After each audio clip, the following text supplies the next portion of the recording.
अस्सलाम वालेकुम बच्चे, कैसे हैं सब लोग? होप सो सब ठीक होंगे। आज हम फर्स्ट ईयर की physics according to new syllabus chapter 9 का टॉपिक देखेंगे, electric current. Electric current basically flow of charges को बोलते हैं। इलेक्ट्रिक का मतलब होता है चार्जेस, ठीक है। आज हम टॉपिक में देखेंगे इससे जो प्रीवियस टॉपिक है, मुझे हम लोगों ने लास्ट टाइम किया था इलेक्ट्रॉन वोल्ट, उसका हमने देखा था। उसके आगे जो मजीद हमारे पास है कुछ टॉपिक्स लाइक ये motion of charge particles in uniform electric field, ये आपके पास नहीं है रिड्यूस सिलेबस में, तो हम इसको क्रॉस कर देंगे। इसी तरह से आपके पास चार्ज पार्टिकल की जो पाथ है ये भी कटिंग में है, तो ये भी हम नहीं करेंगे। और 9.9 जो शील्डिंग इफेक्ट है ये भी हमारे पास क्रॉस हुआ हुआ है, तो ये भी टॉपिक हम नहीं करेंगे आज। इसलिए जो हम टॉपिक स्टार्ट करेंगे that is the electric current. इसका इंट्रोडक्शन देखते हैं। तो इसको स्टार्ट करते हैं, इलेक्ट्रिक करंट को इससे इंट्रोड्यूस करवाते हैं। तो सबसे पहले तो उसकी डेफिनेशन दे रहा है कि हमारे पास जो इलेक्ट्रिक करंट है basically that is the flow of charge. तो इसको जनरल फॉर्म में बोलें तो इलेक्ट्रिक करंट डेफिनेशन होती है अगर चार्जेस कहीं पे फ्लो कर, मतलब अगर इलेक्ट्रॉन्स हैं या पॉजिटिव चार्जेस अगर वो कहीं मूव कर रहे हैं, ठीक है, तो फ्लो कर रहे हैं, मूव कर रहे हैं, तो उसको हम लोग इलेक्ट्रिक करंट का नाम देते हैं। कहते हैं हमारे पास बेसिकली किस तरह से करंट जो है फ्लो करती है कंडक्टर में। अच्छा, कंडक्टर ऐसे पार्टिकल्स होते हैं जिसमें ना फ्री चार्जेस मौजूद होते हैं, ठीक है।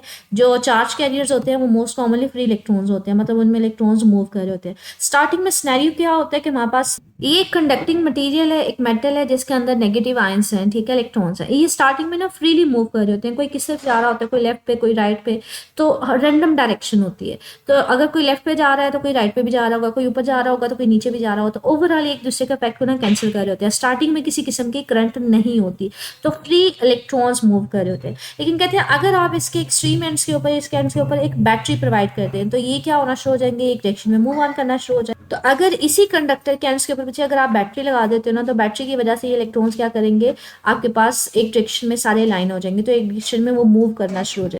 लाइक ये एक कंडक्टर है बच्चे, कंडक्टर के पहले जो चार्जेस से नेगेटिव आयंस रैंडमली मूव कर रहे थे, लेकिन जैसे आपने बैटरी प्रोवाइड की, बैटरी मतलब जिसका एक टर्मिनल पॉजिटिव है एक नेगेटिव है, तो ये सारे के सारे जो इलेक्ट्रॉन्स हैं वो एक डायरेक्शन में मूव ऑन करना शुरू हो जाते हैं। बच्चे ये नेगेटिव पॉजिटिव टर्मिनल है तो ये वाला एंड पॉजिटिव होगा, ये नेगेटिव है तो ये वाला एंड नेगेटिव होगा। इलेक्ट्रिक फील्ड जो होती है ना हमेशा पॉजिटिव से नेगेटिव की तरफ होती है, तो इलेक्ट्रिक फील्ड जो होगी वो हमारे पास पॉजिटिव से नेगेटिव होगी।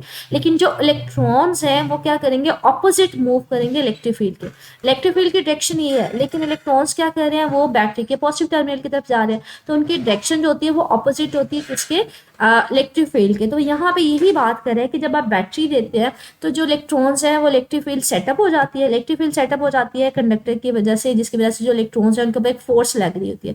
फोर्स लग रही है तो वो एक डायरेक्शन में मूव ऑन करना शुरू हो जाते हैं, लेकिन वो डायरेक्शन जो होती है वो इलेक्ट्रिक फील्ड के नेगेटिव होती है, उसके ऑपोजिट होती है, ठीक है। तो उस डायरेक्शन में मूव ऑन करना शुरू हो जाता है। कहते हैं यहाँ पे एक छोटी सी बात याद रखिएगा कि जैसे वो इलेक्ट्रॉन्स के बैटरी देने की वजह से लॉन्ग स्ट्रेट लाइन मूव करना शुरू हो जाते हैं, लेकिन अगर इनके रास्ते में कोई एटम आ जाएंगे ना, तो ये क्या करेंगे, इससे टकरा के अपना पाथ चेंज कर जाएंगे। तो वो अगर स्ट्रेट लाइन में उनको अट्रैक्शन मिल रही होती है, लेकिन वो स्ट्रेट लाइन में मूव नहीं करते। क्यों? क्योंकि जैसे ही अगर उनके रास्ते में कोई एटम आएगा तो वो उसके साथ टकरा के अपनी डायरेक्शन ऑफ मोशन चेंज कर लेंगे, तो वो कुलियन की वजह से हमारे पास कॉन्टिन्यूसली कोलाइड करते रहते हैं। अब पूरे बचे मेटल में सिर्फ और सिर्फ इलेक्ट्रॉन्स तो नहीं होंगे, नंबर ऑफ एटम्स भी होंगे। तो अगर किसी एटम के साथ कोई आयन जो है, इलेक्ट्रॉन जो आके कोलाइड करता है, उसके रास्ते में एटम आ जाता है, उसके साथ कोलाइड करके अपना पाथ चेंज कर जाएगा। तो कॉन्टिन्यूसली जो है वो कुलियन चल रही होती है कंडक्टर के अंदर, लेकिन स्टिल उनकी मूवमेंट एक डायरेक्शन में है तो सही, क्योंकि बैटरी की वजह से उनके ऊपर फोर्स एक्सर्ट हो रही है। तो हम कहते हैं उनका कुछ ना कुछ एवरेज वेलोसिटी लाजमी आ रही होती है एक पर्टिकुलर डायरेक्शन में। इस वेलोसिटी को जो हमारे पास बेसिकली ऑपोजिट होती है इलेक्ट्रिक फील्ड के, उसको हम लोग नाम देते हैं ड्रिफ्ट वेलोसिटी का। और ड्रिफ्ट वेलोसिटी की वैल्यू क्या होती है बच्चे, इसकी वैल्यू होती है 10⁻³ मीटर पर सेकंड। ये मोस्ट कॉमनली बच्चे वैल्यू भी पूछ ली जाती है एमसीक्यू में। ड्रिफ्ट वेलोसिटी की वैल्यू क्या है, स्टार्टिंग में हमारे पास रैंडम मोशन थी, लाइक मैंने अगर आपको दिखाई इस तरह से इलेक्ट्रॉन सारे रैंडमली मूव कर रहे थे, तो नेट वेलोसिटी या एवरेज वेलोसिटी बिल्कुल भी नहीं थी। अगर कोई ऊपर जा रहा था कोई नीचे भी जा रहा था। लेकिन जैसे ही अगर आप उसको बैटरी प्रोवाइड कर देते हैं, तो बैटरी की वजह से एक पर्टिकुलर डायरेक्शन में उसके ऊपर फोर्स लगना शुरू हो जाती है। बैटरी की वजह से जो इलेक्ट्रिक फील्ड की डायरेक्शन होती है वो पॉजिटिव से नेगेटिव होती है, लेकिन हमारे पास जो इलेक्ट्रॉन है वो पॉजिटिव टर्मिनल की तरफ मूव करते हैं, लेकिन वो कहते हैं स्ट्रेट लाइन में मूव नहीं कर पाते कॉन्टिन्यूसली, क्योंकि अगर उनके रास्ते में कोई एटम आएगा तो वो उससे टकरा के कोलाइड कर जाएंगे। लेकिन ओवरऑल नेट वेलोसिटी तो उनकी एक डायरेक्शन में आ रही होती है इस फोर्स की वजह से, और इस वेलोसिटी को जो बैटरी प्रोवाइड करने के बाद उनको मिल रही होती है उसको ड्रिफ्ट वेलोसिटी कहते हैं। उसकी वैल्यू जो होती है 10⁻³ मीटर पर सेकंड के इक्वल होती है। इस सारे सिनेरियो में आपके पास ड्रिफ्ट वेलोसिटी की डेफिनेशन आ जाती है। Drift velocity is basically the average velocity जो चार्जेस ऑब्टेन करते हैं आफ्टर दी क्या लें अप्लाइंग दी बैटरी, तो उसकी वैल्यू 10⁻³ मीटर पर सेकंड के इक्वल होती है। ये वैल्यू में और ये इसकी डेफिनेशन शॉर्ट क्वेश्चन में आएगी। तो ये जो नेट मूवमेंट हो रही होती है पर्टिकुलर डायरेक्शन में, उनकी वेलोसिटी आ रही होती है, इसकी वजह से हम कहते हैं यही बेसिकली आपको करंट प्रोवाइड कर रही होती है। तो करंट हमारे पास, और कहते हैं ये ड्रिफ्ट वेलोसिटी सेटअप होने में टाइम नहीं लगता है, लेकिन जैसे ही आप इसको बैटरी दे देंगे ना, तो हमारे पास जो इलेक्ट्रॉन्स है वो एक पर्टिकुलर डायरेक्शन में आपको वेलोसिटी देना शुरू कर देते हैं। तो ये जो प्रोसेस होता है ना, ये इमीडिएटली होता है, ठीक है। तो ये बड़ा फटाफट प्रोसेस हो रहा होता है। इसके बाद हमारे पास कहते हैं जैसे आप स्विच ऑन करते हैं, अच्छा यहाँ पे एक स्विच लगा दें, जैसे ही आप स्विच को बंद करेंगे, इसको ऑन करेंगे, मतलब बैटरी देंगे, उसी टाइम पे जो इलेक्ट्रॉन्स है वो एक पर्टिकुलर डायरेक्शन में क्या लें ड्रिफ्ट करना शुरू कर जाते हैं, मूव करना शुरू जाते हैं। तो ये जो प्रोसेस होता है, जो इलेक्ट्रिक करंट हमारा आना शुरू हो जाती है, ये बड़ी क्विकली आना शुरू हो जाती है, बड़ा रैपिडली ये काम हो रहा होता है। सपोज करें ये कंडक्टर है जिसकी लेंथ हमने एल ली हुई है, ठीक है, और टोटल लेंथ एल में से जो चार्जेस मूव कर रहे हैं, सपोज करें मैं कहती हूँ नंबर ऑफ चार्जेस क्यू जो है वो मूव कर रहे हैं एक एंड से दूसरे एंड पे, और जहाँ इस डिस्टेंस को ट्रैवल करने के लिए उनको टाइम टी लग रहा है। तो करंट हमारे पास बेसिकली क्या होगी, चार्ज पर यूनिट टाइम के जो फ्लो ऑफ चार्ज, जो चार्जेस मूव कर रहे होंगे, कितने टाइम में वो मूव करते हैं, वो बेसिकली आपको करंट की वैल्यू देगा, ठीक है। तो करंट का फॉर्मूला क्या होता है, क्यू बाय टी, मतलब किसी भी टाइम में जो चार्जेस फ्लो कर रहे होते हैं उसी को करंट का नाम देते हैं। इसका यूनिट जो होता है, इसका यूनिट अम्पेयर होता है। तो बेसिकली इसको एक तो अम्पेयर इसका स्टैंडर्ड ऐसे यूनिट है। अगर इस फार्मूले से देखें तो इस फार्मूले से हमारे पास जो चार्ज का यूनिट होता है वो कूलम होता है, टाइम का क्या होता है सेकंड होता है। ये कूलम पर सेकंड भी हमारे पास आ जाएगा, ठीक है। तो इसका कूलम पर सेकंड भी लिखा जा सकता है, और स्टैंडर्ड यूनिट अगर इसका देखना हो तो बच्चे वो अम्पेयर की फॉर्म में भी इसको कंसीडर किया जा सकता है। आगे आपके पास ना इफेक्ट बता रहे हैं कि अगर आप अल्टरनेटिंग करंट देंगे तो क्या होगा, और अगर आप एसी अल्टरनेटिंग करंट देंगे तो क्या होगा, अगर डीसी देंगे तो क्या होगा। अच्छा, डीसी का मतलब होता है जो अपनी डायरेक्शन चेंज नहीं करती, एक ही डायरेक्शन में रहता है। मतलब अगर एक ही डायरेक्शन में कॉन्टिन्यूसली जो चार्जेस है वो मूव करते रहे, तो वो हमारे पास क्या होगी, डीसी करंट होगी। अल्टरनेटिंग करंट में क्या होगा, कुछ टाइम वो इस तरफ मूव ऑन करेंगे, लेकिन कुछ बाद वो अपनी डायरेक्शन चेंज कर जाएंगे। लाइक अगर हमारे पास, अगर आप डीसी करंट दे रहे हैं, डीसी करंट का मतलब होता है एक ही डायरेक्शन में चार्जेस अगर एक तरफ मूव कर रहे हैं तो वो एक तरफ मुसलसल मूव करते रहेंगे, ठीक है।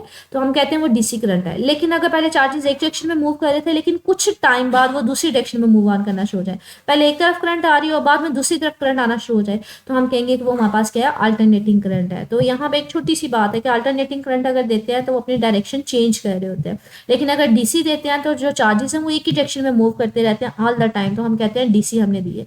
जो डीसी हम देते हैं ना बच्चे, वो हमारे पास जो आप लोग बैटरीज इस्तेमाल करते हैं, मोबाइल में बैटरीज हो गई या लैपटॉप वगैरह में बैटरीज हो गई, ये सारी की सारी आपको डायरेक्ट करंट देती हैं। इसमें चार्जेस एक ही डायरेक्शन में मूव कर रहे होते हैं। लेकिन अगर चार्जेस पहले एक डायरेक्शन में मूव करते हैं, फिर दूसरी डायरेक्शन में मूव ऑन करना शुरू हो जाए, मतलब अपनी डायरेक्शन बार बार चेंज करते रहे, तो हम कहते हैं हमने अल्टरनेटिंग करंट दी है। जो हमारे घरों में बिजली आ रही होती है ना, या जनरेटर वगैरह हम यूज़ कर रहे होते हैं, वो सारी की सारी क्या इस्तेमाल कर रहे होते हैं, वो अल्टरनेटिंग करंट, मतलब उनमें चार्जेस जो होते हैं अपनी डायरेक्शन को कंटिन्यूसली स्विच कर रहे होते हैं, ठीक है, वो यूज़ होती है। अच्छा, आगे हमारे पास ना एक छोटा सा शॉर्ट क्वेश्चन आता है, difference between electronic current and conventional current.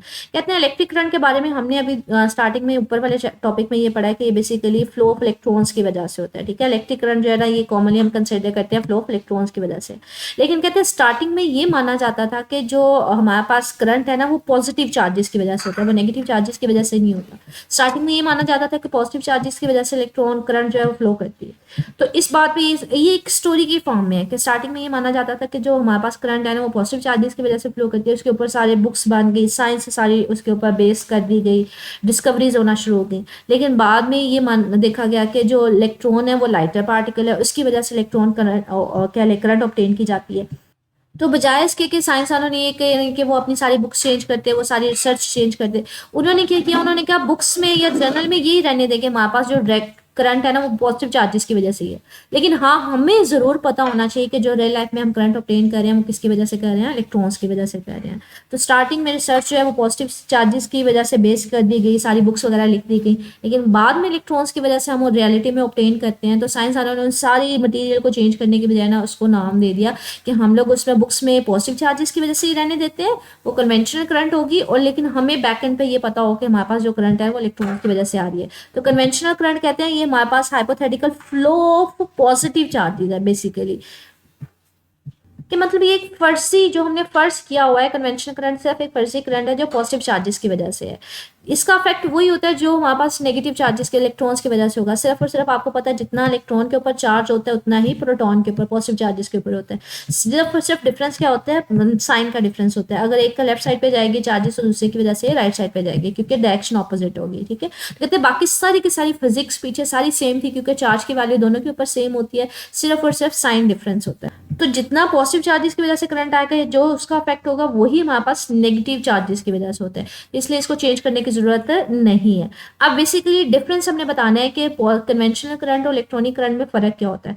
जो कन्वेंशनल करंट होता है वो पॉजिटिव चार्जेस की वजह से होता है और जो इलेक्ट्रॉनिक करंट होता है वो बेसिकली नेगेटिव चार्जेस की वजह से होता है। ठीक है, पहला डिफरेंस तो ये आ गया। दूसरा जो कन्वेंशनल करंट है पॉजिटिव चार्जेस की वजह से होता है ना बच्चे, ये बैटरी के ना पॉजिटिव टर्मिनल से फ्लो करना शुरू करते हैं। ठीक है, पॉजिटिव से नेगेटिव के मतलब तरफ। पॉजिटिव को हम हाई पोटेंशियल मानते हैं तो पॉजिटिव चार्जेस मूव करेंगे from high potential to low potential, और इलेक्ट्रॉन्स कहाँ से मूव करेंगे फिर बैटरी के, वो नेगेटिव टर्मिनल से मूव करेंगे और वो मूव करेंगे from low potential to high potential. तो कन्वेंशनल करंट की डायरेक्शन क्या होती है, हाई पोटेंशियल से लो पोटेंशियल की तरफ, और हमारे पास इलेक्ट्रिक करंट की डायरेक्शन क्या होती है, from low potential to high potential. ठीक है, तो वो हमारे पास डायरेक्शन ऑफ करंट बता रहा है। अब आगे वाली बुक में हम जो भी पढ़ेंगे, हम लोग बुक्स में हमेशा कन्वेंशनल करंट पढ़ते हैं, लेकिन बैक एंड पे माइंड में ये रखिएगा कि कन्वेंशनल करंट नहीं, हम रियलिटी में इलेक्ट्रिक करंट ले रहे होते हैं। ठीक है, दोनों की वजह से होती है, लेकिन इलेक्ट्रॉन जो होता है इसका मास बहुत ज़्यादा कम होता है तो इसको मूव करवाना बहुत आसान होता है, तो इसकी वजह से करंट ईजिली ऑब्टेन की जा सकती है। प्रोटॉन की वजह से भी हमारे पास करंट ली जा सकती है पॉजिटिव चार्जेस की वजह से, लेकिन वो हैवी होते हैं तो वहाँ से माइनर से करंट होती है, तो इतनी ज़्यादा इसको जल्दी मूव ऑन नहीं करवाया जा सकता। तो इस सारे पॉइंट में आप लोग बेसिकली करेंगे क्या, ये पूरा डिटेल में नहीं करना है, इसको शॉर्ट में करेंगे। डिफरेंस आता है between conventional current and electronic current. तो electronic current due to negative charges होती है, conventional current is due to positive charges होती है। जो कन्वेंशनल करंट होती है वो मूव करती है from high potential to low potential, और इलेक्ट्रिक करंट मूव करती है from low potential to high potential. ठीक है, और ये हमारे पास याद रखिएगा, जो कह लें कि कन्वेंशनल करंट होती है बैटरी के पॉजिटिव से नेगेटिव पे चलती है, और जो हमारे पास इलेक्ट्रॉनिक होती है वो नेगेटिव से पॉजिटिव की तरफ चलती है। तो इसमें ये शॉर्ट क्वेश्चन है। ऊपर वाले में हम लोग करंट की डेफिनेशन करेंगे, time rate of law of charges वो करंट होती है, और अगर आप डीसी देंगे तो एक ही डायरेक्शन में रहेगी, एसी देंगे तो डिफरेंट डायरेक्शंस में होगी। और ड्रिफ्ट वेलोसिटी क्या होती है उसकी वैल्यू आप याद रखेंगे। तो ये आज छोटे छोटे इसमें शॉर्ट क्वेश्चन एमसीक्यूज बन रहे हैं। इलेक्ट्रॉन का फ्लो जो होता है वो opposite to the electric field होता है। मजीद इसमें मुझे कुछ पूछना हो मेरे से कमेंट सेक्शन पूछ लीजिएगा। ओके, अल्लाह हाफिज़।